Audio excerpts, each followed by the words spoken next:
BA पाठ प्रथम के लोक प्रशासन के विद्यार्थी। आज हम जो संगठन के जो सिद्धांत है, इससे पहले हमने सामान्य चर्चा की थी सिद्धांत कितने प्रकार के हैं।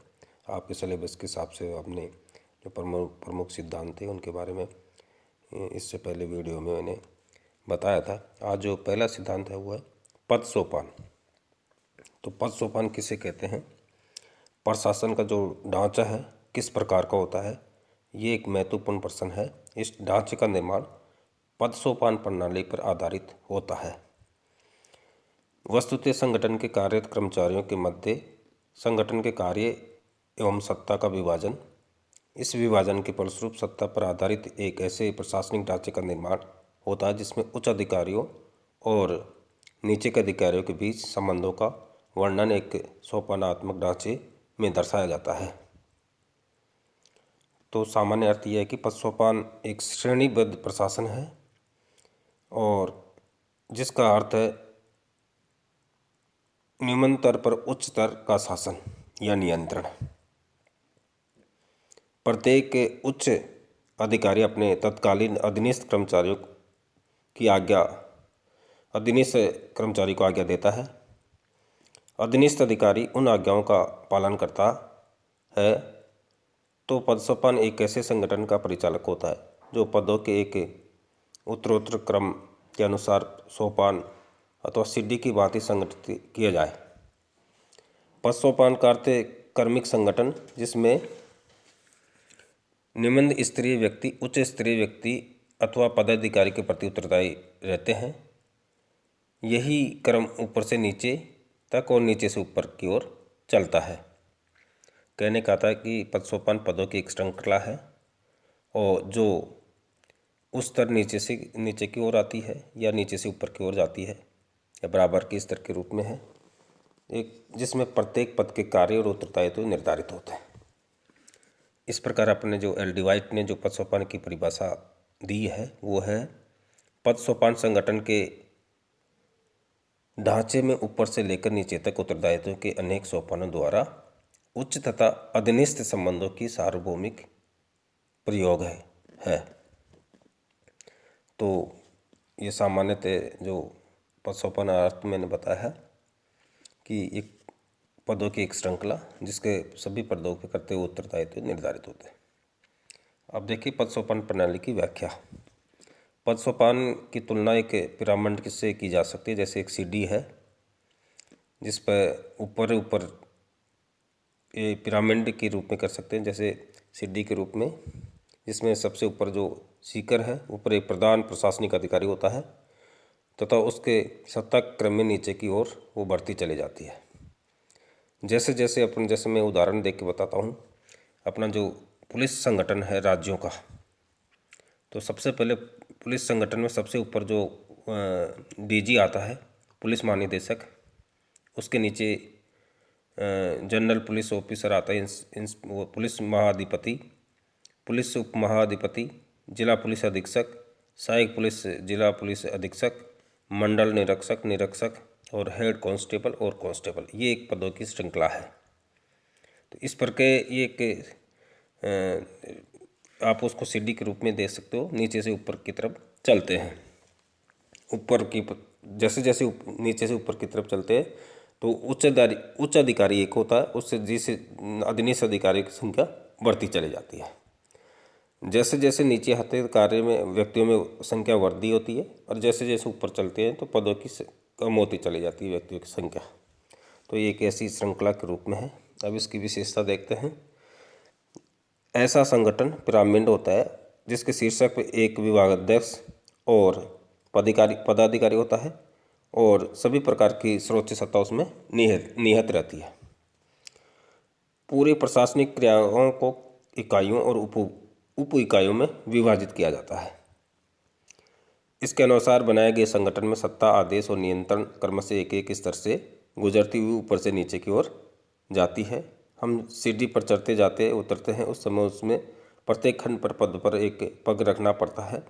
हम सामान्य रूप से किसी भी खंड डंडे को लांग नहीं सकते सीधा, और नीचे या ऊपर नहीं जा सकते, इसमें गिरने का खतरा रहता है।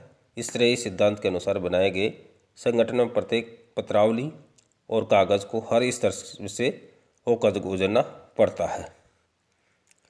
इसमें आदेश की एकता का नियम का पालना होता है। इसमें संपूर्ण आदेश उच्च अधिकारी द्वारा दिए जाते हैं और प्रत्येक अपने से उच्च अधिकारी के संपूर्ण आदेश ग्रहण करता है, इसकी आज्ञाओं को पालन करता है और उनके प्रति उत्तरदायी रहता है। संगठन का कार्य सुचारू रूप से चलता रहता है। ऐसे संगठन में विभिन्न इकाई एक दूसरे से अच्छी तरह जुड़ी होती है, संबंध रहता है, एकीकृत होते हैं, एक दूसरे के साथ वो कड़ियों के रूप में बंधे रहते हैं। इसमें विभिन्न स्तरों पर अधिकार सौंपे जाते हैं। प्रत्येक पद का एक अधिकार होता है। इसमें विभिन्न इकाइयों के कार्यों में परस्पर संबंध, समन्वय और तालमेल बना रहता है। सत्ता का अंतिम अधिकार सर्वोच्च उच्च अधिकारी के पास होता है और वह उसकी विभिन्न इकाइयों द्वारा किए जाने वाले कार्यों और गतिविधियों की बड़ी सुगमता से समन्वय स्थापित करता है। तो ये इसकी प्रमुख विशेषताएं थी। अब देखेंगे इस पद सोपान प्रणाली के प्रकार कौन कौन से हैं।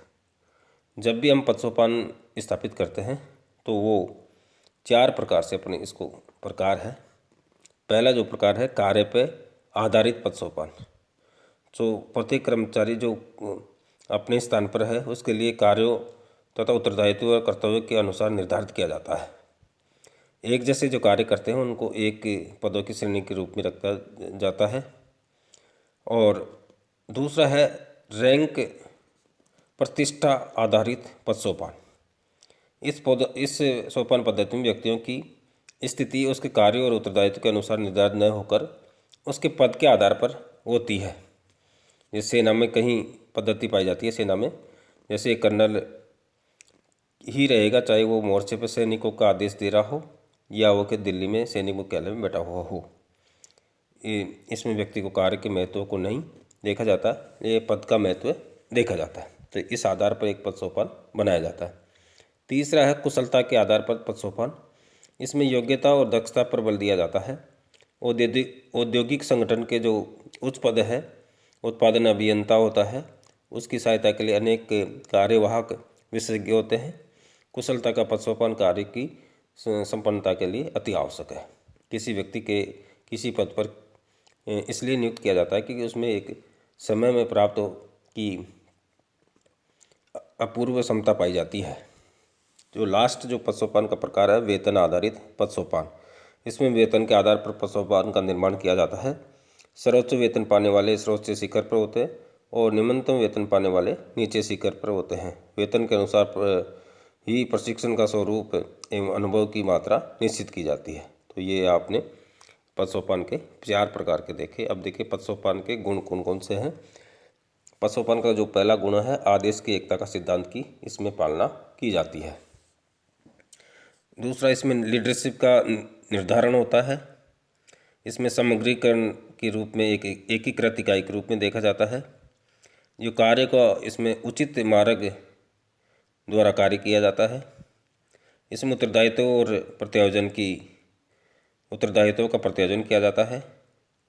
प्रशासन में सूचना का माध्यम CD चलता है और कोऑर्डिनेशन अधिक होता है। तो ये इसके प्रमुख गुण थे। अब इसके दोष कौन कौन से हैं। सबसे पहले जो दोष है वो है कार्य में विलंबता। पद सोपान की पदों की श्रृंखला अधिक होने के कारण जो कार्य है प्रॉपर चैनल जाता है तो उसमें कार्य की अनावश्यक देरी होती कार्य में, तो ये कार्य में विलंबता इसका प्रमुख दोष है। दूसरा है लालफिता या नौकरशाही। ये लालफिताशाही कार्य अनावश्यक देरी का इसका आरोप लगाया जाता है। तीसरा औपचारिक संबंधों पर आधारित। इसमें पद सोपान में औपचारिक संबंध होते हैं और अनौपचारिक संबंध कम होते हैं, तो इसका ये किया जाता। इसका दोष इस प्रकार बताया गया कि औपचारिक संबंध जो नियमों में बंधे रहते हैं और इन नियमों का कठोरता से उसका पालन की जाती है, इसलिए इनके संबंध जो है उच्च और अधीनस्थ वो औपचारिकता पर आधारित होते हैं। और इसका चौथा दोष है लचीलेपन का अभाव। इसमें प्रशासनिक संगठन में लचीला नहीं रहता। इसके कारण संगठन के लोग अपने जीवन संबंधों की भली भांति विकास नहीं कर पाते। अब देखिए पद सोपान के दोषों को दूर करने की जो उपाय है यह सुझाव है। पद सोपान के दोषों को देखते हुए उर्विक का यह कथन उल्लेखनीय है कि प्रत्येक संगठन में पद सोपानवत व्यवस्था ठीक इसी उसी प्रकार आवश्यक है जिस प्रकार घर में नाली, परंतु उस समय उसके माध्यम से आमतौर पर यह संचार के एकमात्र माध्यम के रूप में प्रयोग में लाना उसी प्रकार अनावश्यक है जिस प्रकार नाली में समय व्यतीत करना होता है। पशुपालन व्यवस्था को निहित दोषों को दूर करने के लिए हेनरी फॉयल ने एक पुल सिस्टम लेवल जंपिंग का निर्माण किया है, जिसे गैंग प्लॉन्ग कहा जाता है। और इसमें क्या होता है कि एक पद जो कार्य होता है तो सीढ़ी को उलांघना कहने का है लेवल जंपिंग, जिससे सीढ़ी उलांघना जो बीच के जो कड़ी है को छोड़ करके अगले वाली कड़ी पर जंपिंग करना, ये पशुपालन के दोषों को दूर करने का प्रयास उन्होंने किया है। धन्यवाद।